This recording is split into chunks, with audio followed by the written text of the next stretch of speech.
ماضی میں سابق جو امیر تھے جماعت اسلامی کے سید منور حسن صاحب اللہ تعالیٰ ان کو جنت الفردوس میں جگہ عطا فرمائے، ان کی بیٹی کی شادی ہوئی، اور ان کی بیٹی کی جب شادی ہوئی تو ان کو ظاہر ہے انہوں نے شادی میں بہت سے لوگوں کو بلایا، اور اس شادی میں جب بہت سے لوگ آئے تو ان کو بہت سی سلامیاں دی گئیں، بہت سے تحائف دیے گئے.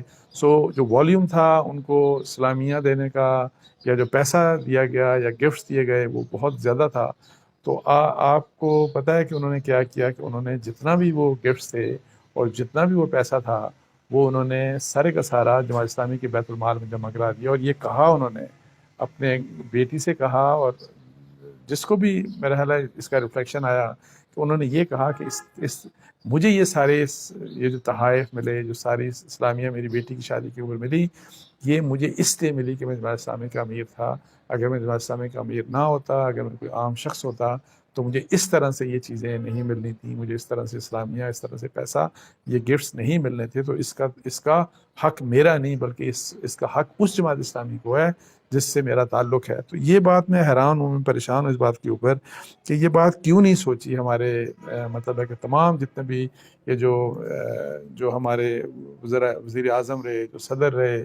سید منور حسن صاحب جماعت اسلامی کے جو امیر تھے، ان کے بارے میں ایک واقعہ آپ کو سنانا چاہتے ہیں. جب سید منور حسن صاحب جماعت اسلامی کے امیر تھے تو اس وقت ان کی صاحبزادی کی شادی تھی. پاکستان کی روایت ہے کہ جب بھی کسی کی بیٹی کی شادی ہوتی تو لوگ تحائف لے کے آتے ہیں، لوگ سلامیاں بھی پیش کرتے ہیں، آپ کو پتہ ہوگا. تو سید منور حسن صاحب کی صاحبزادی کو اور سید منور حسن صاحب کو بہت سارے لوگوں نے بہت سارے تحائف دیے، جو عموماً پاکستان کی روایت ہے.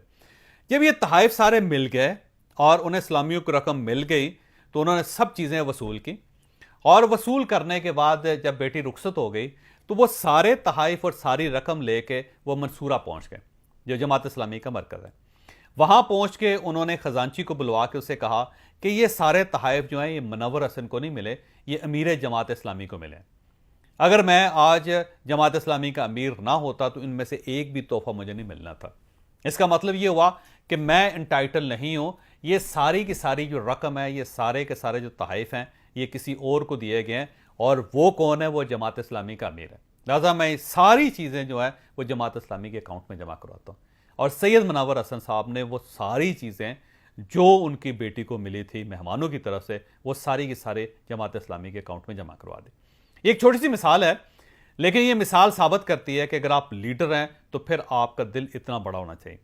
اور یہ یاد رکھیں کہ سید منور حسن صاحب انتہائی غریب زندگی گزاری، انہوں نے غربت میں زندگی گزاری. انہوں نے بہت چھوٹے سے گھر میں رہتے تھے منصورہ کے اندر، اور کوئی بہت زیادہ کاروبار بھی نہیں تھا اور بہت زیادہ ان کے پاس پیسے بھی نہیں تھے. لیکن اس کے باوجود اس شخص کا دل دیکھیں، اس شخص کا ضمیر دیکھیں کتنا بڑا تھا کہ اس نے وہ تحائف بھی، وہ رقم بھی جو ان کی بیٹی کو شادی کے وقت ملی تھی، وہ بھی انہوں نے خزانے میں جمع کروا دی، اپنی جماعت کے خزانے میں. سید منور حسن صاحب پچھلے دنوں ان کا انتقال ہو گیا.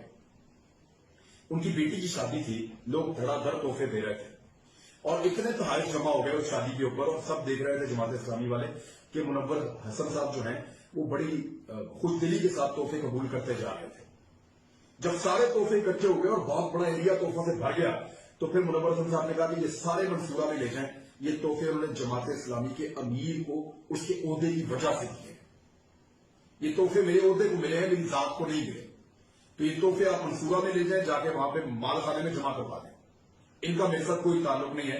تو ایسے ایماندار لوگوں کی مثالیں بھی یہاں پہ موجود ہیں، لیکن ان لوگوں کی ہم قدر نہیں کرتے نارملی. اور اس طرح کے لوگوں کی ہم قدر کرتے ہیں ان کی جنہوں نے ہمیں چونا لگایا ہو، اور اسی لیے وہ بار بار ہمیں چونا لگاتے ہیں اور ہم چونا لگواتے بھی رہتے ہیں. یہ فیکٹ سے میں نے آپ کے سامنے رکھ دیا. اب آپ کو یقیناً سمجھ آ گیا ہوگا کہ توشہ خانہ کیا ہے. یہ توشہ خانہ میرا ہے، آپ کا ہے، اس قوم کا ہے. جو تحفے باہر سے حکمران اور لوگ دیتے ہیں وہ اس ریاست کی وجہ سے دیتے ہیں، ان عہدوں کی وجہ سے دیتے ہیں، اور یہ عہدے ہماری امانت ہے ان حکمرانوں کے پاس. یہ ان کے باپ کا مال نہیں کہ اپنے گھر لے جائیں گے. لفظ سخت ہیں لیکن سچ ہے.